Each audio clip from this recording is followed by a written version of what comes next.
Assalamualaikum, halo semua. Kami dari mahasiswa PGSD dari Universitas Muslim Nusantara Al-Wasliyah ingin menjelaskan apa itu pendidikan dasar 9 tahun.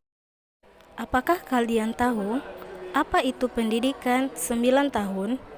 Sebelum masuk pembahasan, yuk mari kita simak apa itu pendidikan dasar. Pendidikan dasar adalah jenjang pendidikan formal pada jalur sekolah dasar SD sampai madrasah ibtidaiyah MI yang diutamakan pada anak-anak berumur 7 hingga 15 tahun. Pendidikan dasar diterapkan pada 9 tahun masa kanak-kanak setiap warga negara. Setelah mendengar pembahasan dari pendidikan dasar, apakah kalian tahu apa latar belakang dilaksanakannya pendidikan 9 tahun?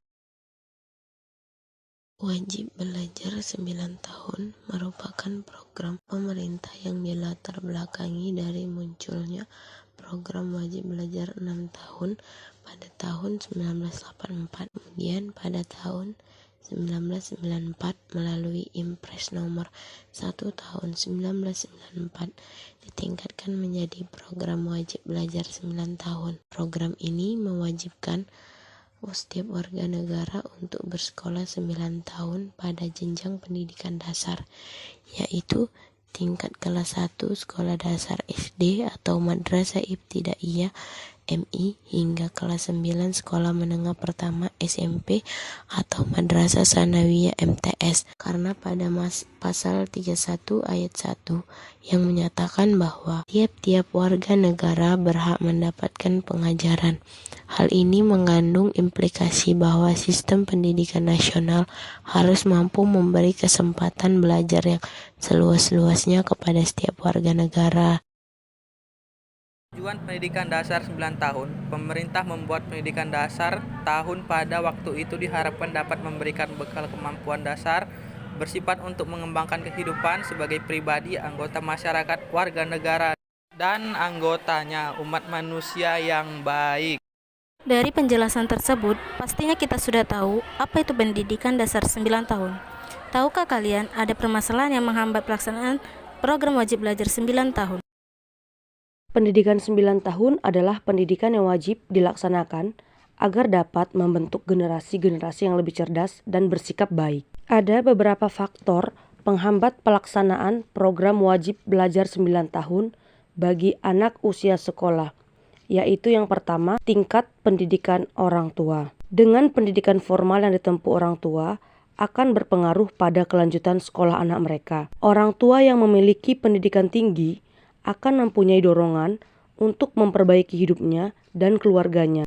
Di samping akan memberikan pertimbangan yang rasional dalam menghadapi suatu masalah yang berpengaruh pada pandangan dan wawasannya. Demikian juga dengan pendidikan anak mereka.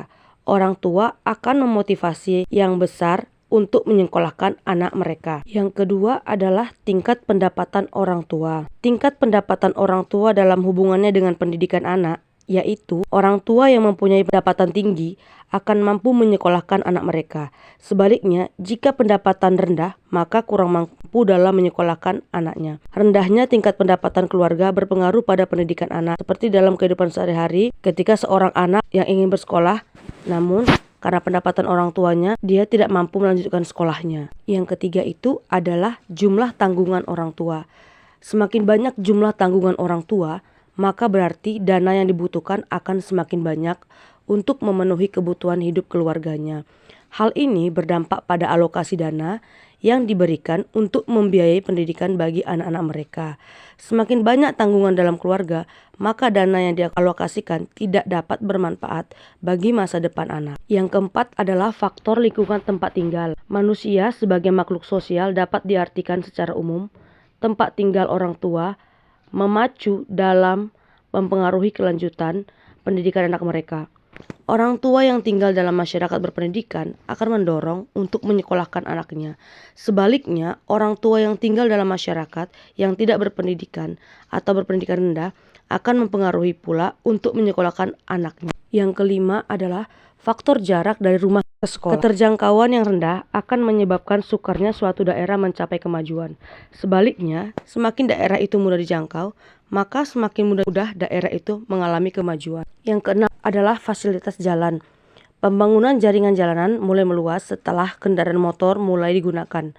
Kendaraan bermotor dan jalan raya menjadi suatu jenis angkutan darat. Kendaraan bermotor merupakan sarana dan jalan raya merupakan prasarana angkutan.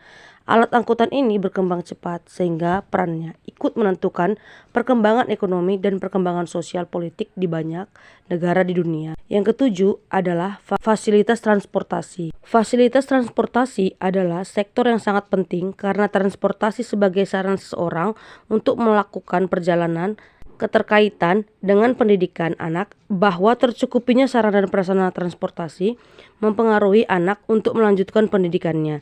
Semakin banyak sarana dan prasarana, maka mempermudah anak untuk pergi ke sekolah. Dengan demikian, jelas bahwa sarana transportasi juga sangat berpengaruh dalam mempengaruhi minat untuk melanjutkan sekolah. Cara meningkatkan motivasi melanjutkan pendidikan. 1. Adanya support keluarga dalam membentuk semangat anak.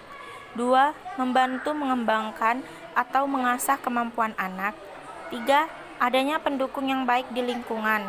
Dengan adanya lingkungan yang baik itu dapat membentuk sikap anak dalam melanjutkan pendidikan. 4. Yakinkan niat dan kemauan yang kuat. Kesimpulan, Wajib Belajar 9 tahun merupakan program pemerintah yang dilatar belakangi dari munculnya program Wajib Belajar 6 tahun pada tahun 1984. Kemudian pada tahun 1994, melalui Inpres nomor 1 tahun 1994, ditingkatkan menjadi program Wajib Belajar 9 tahun. Program ini mewajibkan setiap warga negara untuk bersekolah selama 9 tahun pada jenjang pendidikan dasar, yaitu tingkat kelas 1 sekolah dasar atau SD, madrasah ibtidaiyah atau MI, hingga kelas 9 sekolah menengah pertama atau SMP, dan madrasah sanawiyah atau MTS. Sekian dari kami. Terima kasih. Assalamualaikum warahmatullahi wabarakatuh.